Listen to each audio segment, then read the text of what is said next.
Now I would like to have some fun and talk some nonsense because I will be giving you this anecdotal evidence from my life. So I put into the title, Some Like It Hot, because this is from a very famous movie. Who has seen the movie? Some have seen the movie. Anyway, because you see, because the career development is like in this movie, it's full of this adjusting, then persistent, and some things that you just pass and you haven't used the opportunity, or maybe on the other hand, you use the lucky opportunity. And I would like to start with actually a question to you, whether your parents decided to name you with some kind of name that means success, honor, or you're like the king of the world. Do you know if you can mark? Or you can also, please, who is online, you can write in the chat some kind of smile, because I would like to see your emotions. Do you have a name like this? Because my story is quite simple. My parents named me Vladislav after some professor in chemistry who is the only Vladislav in the encyclopedia book. So I'm kind of destined. And I feel that you are quite lucky because you have no pressure, right? You can become whoever you want. And I was like stream flowing somewhat into chemistry. And you can see here me during the school years, I'm just chilling out with my friends. Well, we were not really normal kids because we were studying these days at this place where everyone is supposed to chill out, because most of them participated in chemistry competitions and some went to international levels. So we were studying quite hard and achieving high results. And during those days, I was reading some books like Science Career Paths. And from that, I learned that if you go to chemistry, your salary will be higher than average. But so I knew this fact, but then I was choosing, maybe I should do art or chemistry. And then I had this opportunity to go to University of Cambridge because of personal invitation, or University of Moscow, or to Tartu. Also, they called me. I didn't want to go to Tallinn. You know why?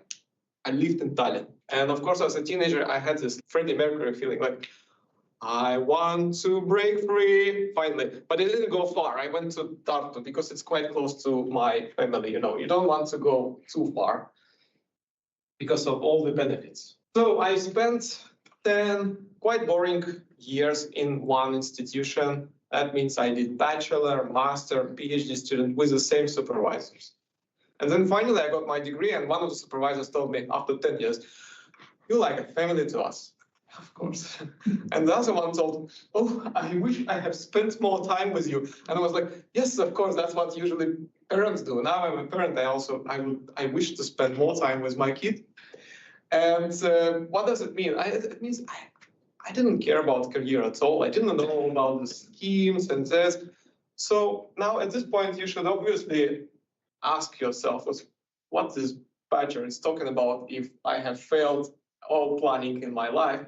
Well, one first simple message is never too late to start thinking about your career. Never too late. Because unexpectedly, I got a call from Glasgow, and the professor was saying, so we need your skill right now, right here, come, we have a project for you, and you are the rising superstar. I was like, I'm a rising superstar? Okay. Because you are giving me a salary like 4 times more than I would expect in Estonia, I definitely pack my thing and go to Glasgow. And that's where I spent 2 years. Well, on this picture, you can see a sunny day, but mostly in Glasgow, it's raining. Or not just raining, it's showering. And it's showering from all the directions, from top, from left, from right, from behind, and even from ground. You cannot imagine, but the rain can go from ground as well. And the same was with ideas. I was overflowed with ideas. They were coming from all the directions. I understood that, well, you need to think about career because everyone is talking about career planning and life, work balance, all these things I have never heard about. And then there was also career development center, human resources. Human resources are meant to support you. They basically take you by hand and then they explain them some very, very basic things to you. And I didn't know nothing about them. So I went to career service and they told me, oh, you're kind of too late. We're usually providing such service to bachelor and master students.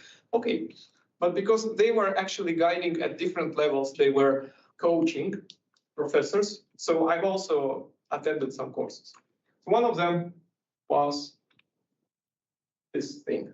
So personal profiling, I liked it very much because then with a coach, we just filled in this form, and I found things. I thought that I'm quite artistic, therefore I am kind of pedant, but according to this, I'm not. What are my strengths? I understood what my weaknesses. My strengths are obvious from here. I'm innovator, wow, networker, great, and I'm a team player. And this team playing is something really important because our dean at this faculty of Strategic Light was from bicycling sport, and he was like, he has this motto like, we're a team, we're doing everything together, let's bike. And we basically were doing not biking, no, not literally, but we were working together all the time, from professors to the students. We were with this motivation doing something together, and someone is leading, and if you know the biking, the leader goes back and another one goes in front, and they were always working as a team. And this is really important there. And I went back to study. And then what usually researchers do, they start to measure. So size matters in the research. Some wake up and start searching for H-index. And you can see from here that my H-index was like from 2011, with my PhD. It was growing like almost exponentially. I was pretty happy. PhD, postdoc, all goes well. First baby. Then it slows down. Because I go to parental leave, I have to spend a new experience as well. But you learn a lot of stuff. I've got my first personal research grant, so with new resources, with money, I somehow managed to rise it up, the citations. But then I have a second baby, and now at the age of 35, you realize, okay, something is going on with my citations. Am I really stagnating? Am I going to end like all my other professors whom I just plateau at something like 200? No, I don't want this. I would like to be more impactful. And so and then coronavirus. So that means everything is like multiplied. You have to teach from home, and you have kids, and they don't go to kindergarten. No. You have to stay at home, basically. You're closed. So I applied for the most prestigious European fund, which is Marie Skłodowska-Curie. Why? Well, first of all, 35. Actually, it's the average age for those candidates who get the grant. So I was, well, second postdoc, why should I do it? I'm too old already. No, you're not. 35 is just average age for candidates. And their main objective is to support researcher careers. So I'm perfectly fitting. But you have to change your mind. You really need to change something when you are at this level and you are not progressing too much. And for me, it was like, it's the attitude to what I'm doing with the projects. And the project should be, in my opinion, like you carry a postdoc project. So soon you will be postdoc. You carry a postdoc project, like One Ring. You know what I'm talking about? The Lord of the Rings. Maybe you have seen, maybe you have read. And you will give a very bad impression to reviewers who are going to give you this money if you are just talking about my precious scientific ideas, my Nobel Prize winning supervisor of postdoc, my plan to publish in Nature and give on the Science, and like, give me the money, it's my ticket to the best university allowed in the world. And instead of that, what you should realize from your perspective is that it's me who is ready to do the next very logical step in career. It's like very logical. I'm ready. And I have the needed skills for that project. I have some idea, but probably most important is that I'm a team player and I have found the right fellowship for that project. And by that, I mean that you might be central to any project, but what happens around you is that at the postdoc level, you have the supervisor. And he's like magician. That means he can disappear for half a year, but when he comes back, the magic happens to your project. And you have all the spicy staff, coordinators and technicians all around you. Remember that you are just a team player, and that will help you. Why? Because you definitely do not have all the skills needed to do the research. And you have some kind of gaps in your career. And that means in the skill box, you have gaps. You just cannot do everything. There are so many competencies. And in order to identify what are your gaps, what are critical for your next career steps, you can apply many techniques. This could be a matrix, or it could be, I don't even remember some of here, but then you have specific molecule, relevant time bonds, criteria, or maybe SWOT analysis or 5W. And I choose probably the most recognized, something that is most similar to research comp. There are so many skills written there. I just identified 3 fields which I would like to train. That is knowledge base, funding, and working with others. So for me, now I'm identifying the gaps in my skill box, which are an obstacle, which is a barrier, which prevent me in progressing in my career. Is that clear? Right. So I identify this is an obstacle. I would like to overcome it. What do we do next? In the proposal, I write that my objective is to train that specific skill. So easy. That is the recipe to get the postdoctoral grant.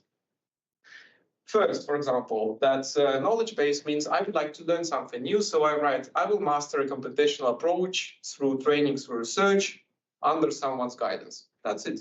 So easy. The second one will be funding. So I tried to apply for group grant and I failed twice. So I just honestly admit that perhaps I don't have the skills in order to do that. So I will go to postdoc and learn the skills writing the grants. And moreover, during these 2 years, I've been given the money just to focus on training. So I will write counting my grants. And that's exactly what happened. And finally,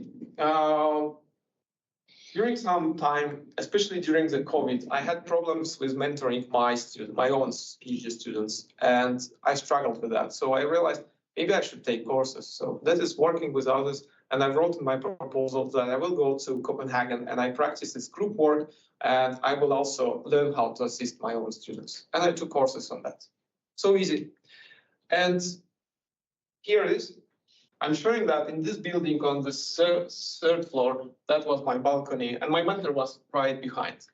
And this time, the mentor was a brother. And there is a very famous DHL estafette. So you have to make a group of 5 people, and you are running. Like it's in September. Already in March, April, we start discussing in which team. Are you the fast runner? Are you a slow runner? Are you going to be with the mentor? Or which team are you? And you know, we had meeting every day at 9. Every day we started with that. I don't know, and from different angles, it was all about running.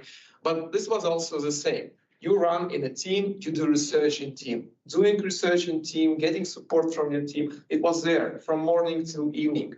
My supervisor looked like this because that was the first Marie-Claude career action postdoc at ECGRO. What should I do with you, guy? And then together we started to work on that. And what we did is very easy. You take those documents, for example, for MSCA, you have guidelines of supervision, and then you have career development plan. And that means, you know, that's a game changer. You just sit with your mentor. It's 2 pages long document. And you just go through all the skills or objectives you would like to fill in. And then you have this document. And I think that today you have such documents for PhDs as well. But in my days, there was nothing. You just come to PhD, publish 3 articles, defend the thesis. And nowadays, you should have some kind of agreement with your supervisor, do you?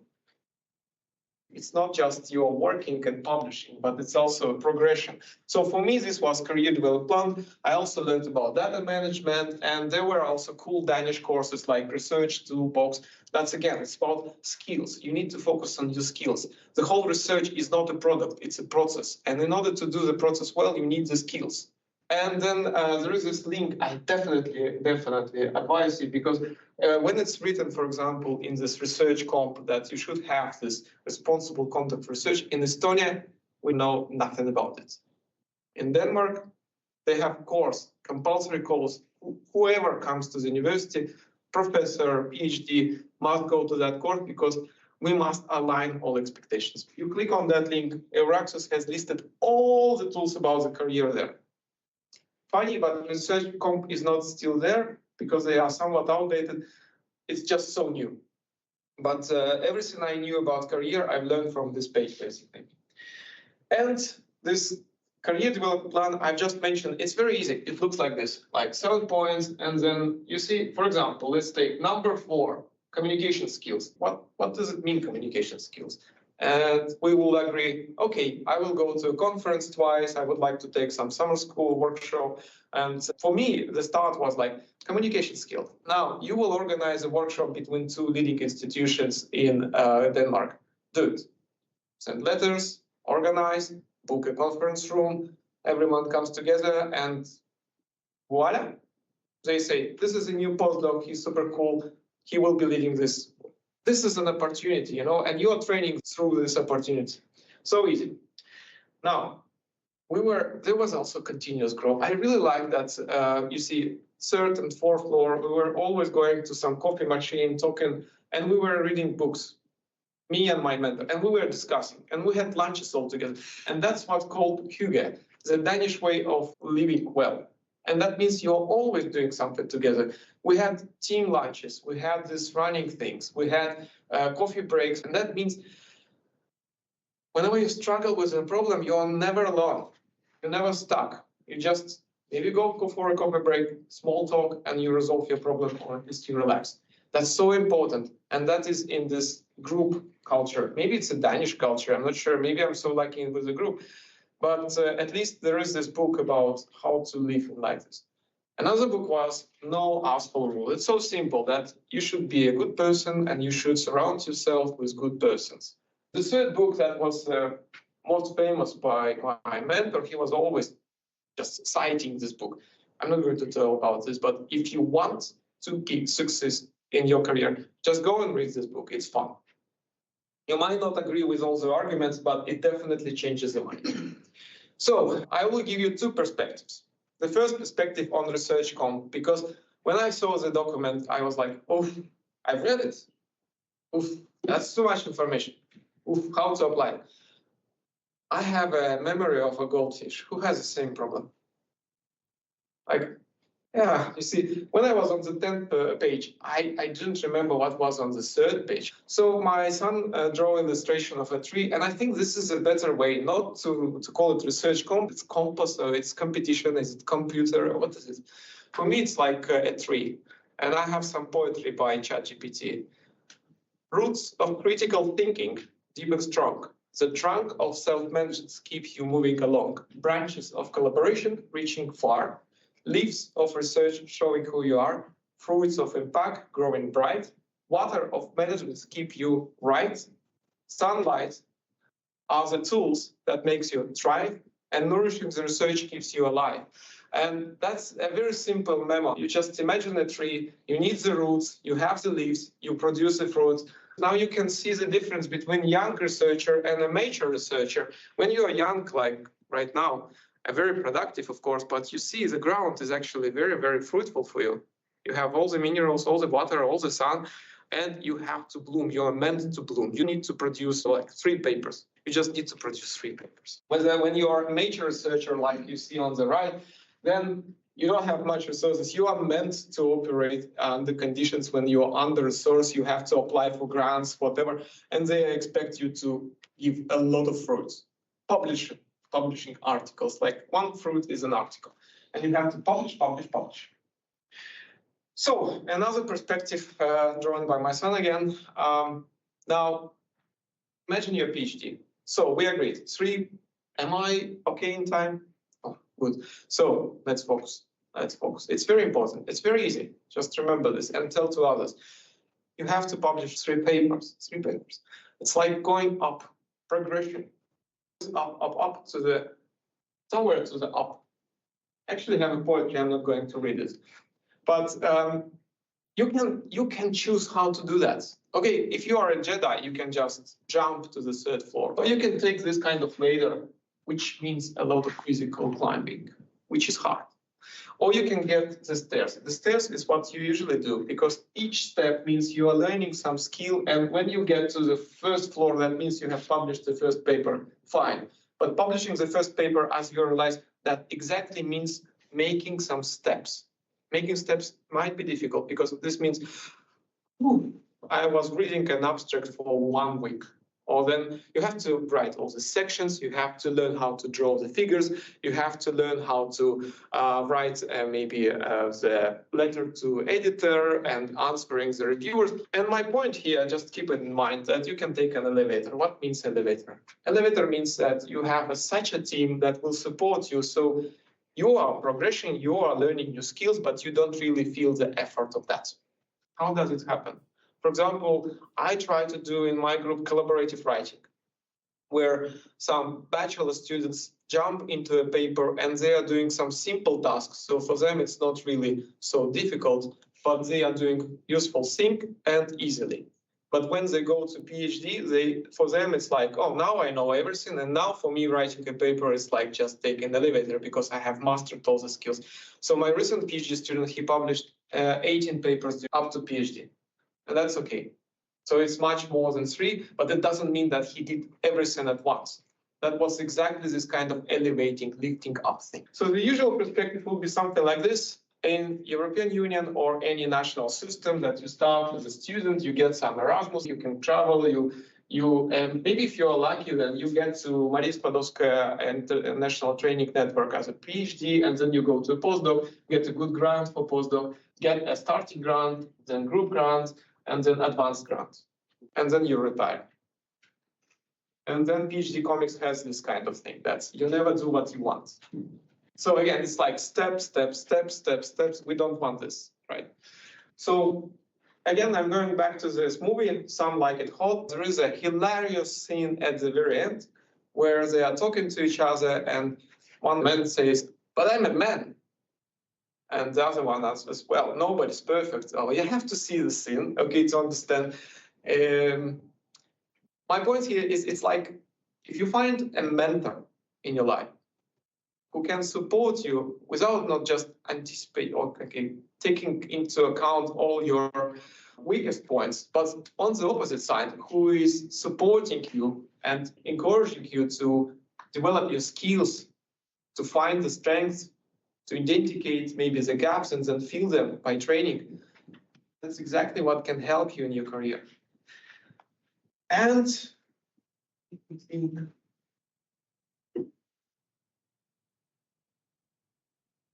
yeah, I would say that just for a moment, just recall who were your mentors, teachers? Why are you right here at this level, quite high?